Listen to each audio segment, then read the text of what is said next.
Have you ever wanted to take your homebrew to a party but didn't quite know how to do it? Well, stick around, I have a solution for you.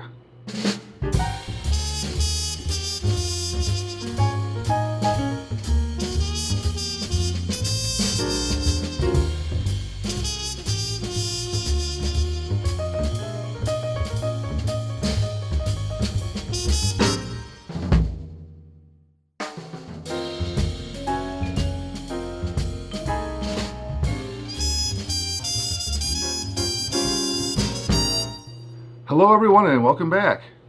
Recently I had a need to take some of my homebrew on the road with me to a party, and I didn't want to take the entire keg. Now there's all kinds of ways to bring beer with you, right? I could bottle it, which I don't like doing. I could put it in a growler, which only fits so much and starts to go flat right away.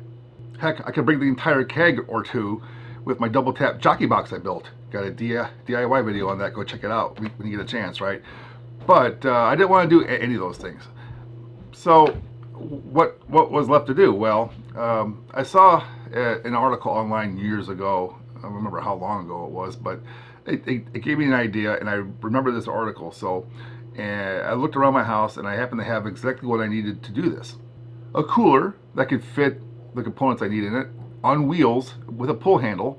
Makes it easy to wheel around to the car, from the car, back to the party, back to the car, back to the house, etc., etc. So that worked out great. I also had a 2-gallon keg. Now a 3-gallon keg would have fit in here too, but I already had the 2-gallon keg from my Brew Pro equipment that I got and did a video on also last year, right?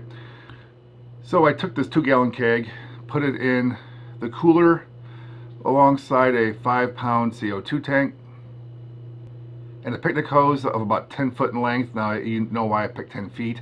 It's because of the line balancing needs of a draft system. I did a separate video on how to balance your line system to avoid foamy beer. Go check out that video when you get a chance to, but that's not the point of this video. So I put a picnic tap in there, put the CO2 tank, the keg in there, added some ice, and threw in some cups, because you need cups to drink, right? So I closed up the lid, pulled up the handle, and wheeled this thing away and threw it in the car. Then I went to the party. It was ready to go. Opened the lid and people were ready to start drinking. So as you can see, my uncle, happy birthday Steve, 60th birthday, big year for him, as well as my brother Chad, as you can see, he was there as well. So that keg was killed pretty quickly. I wish I had a bigger keg, but you never know how well your homebrew will be received at parties, and now I know for next time to make a bigger batch or bring a couple small kegs, right?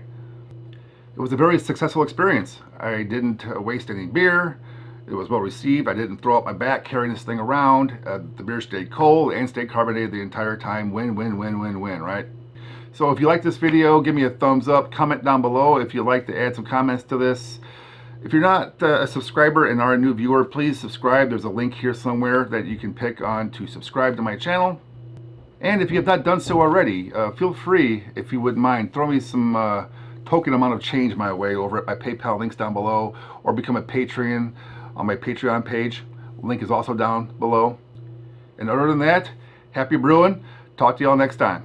Thanks for watching. Be sure to check out other videos on my YouTube channel, and don't forget to subscribe.